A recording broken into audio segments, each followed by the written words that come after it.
এই চলুন আজকে বাঙালির হাতে চাইনিজ খাবার বানাই। তার জন্য 1 কাপ ময়দা নিন, তার ছোটো ভাই কর্নফ্লাওয়ারকে তার অর্ধেক নিয়ে নিন, আর তার সঙ্গে নিয়ে নিন তার অর্ধেক সুগার পাউডার। সুগার পাউডার কী করে বানাবেন? ঢালাই মেশিনের মধ্যে চিনি ভরে দিন, মানে মিক্সারে দেখবেন গুঁড়িয়ে নেবেন, হয়ে যাবে ব্যাস। তারপরে একটু স্বাদ মতন একটু লবণ দিয়ে দেবেন। লবণ দেওয়ার পর তারপরে ওর ওপর একটু দুধ দিয়ে দিন। 1 কাপ দুধ দিয়ে দিয়েছি। দুধ দেওয়ার পর এর ওপর একটু পাউডার দুধ থাকলে পাউডার দুধ দেবেন, তাহলে একটু স্বাদটা আরও ভালো হয়। পাউডার দুধ দেওয়ার পর এটাকে আমাকে মাখিয়ে নিতে হবে, ফেটে নিতে হবে। কত জ্বালা রে বাবা, এটাকে ফেটে নিতে হবে।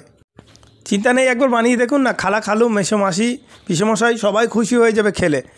এই তবে গিন্নি হবে কি না জানি না, কিন্তু এরপর একটা গামলা নিন, গামলার উপরে একটু রিফাইন তেল ঢেলে দিন।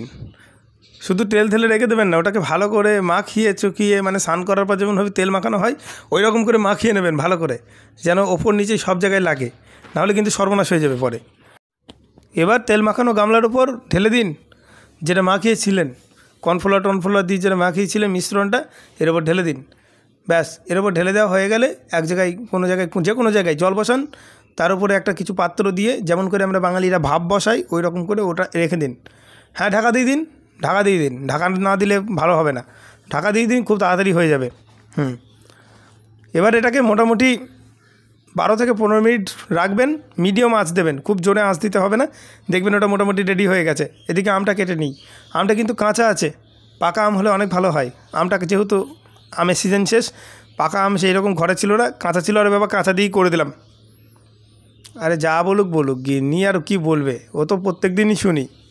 আমগুলোকে কেটে তারপরে ওটাকে খমির করে ওর ভেতর ভরে দিয়ে সুন্দর করে, মানে কি মুড়িয়ে, আর কি বলবো, ওপরে কোকোনাট পাউডার ছিটাচ্ছি, আর কিছু ছিটাবো।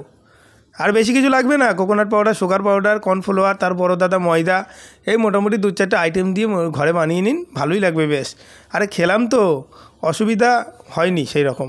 আর বাঙালির হাতে চাইনিজ খাবার এর ছাড়ে আর কি ভালো লাগবে বলুন?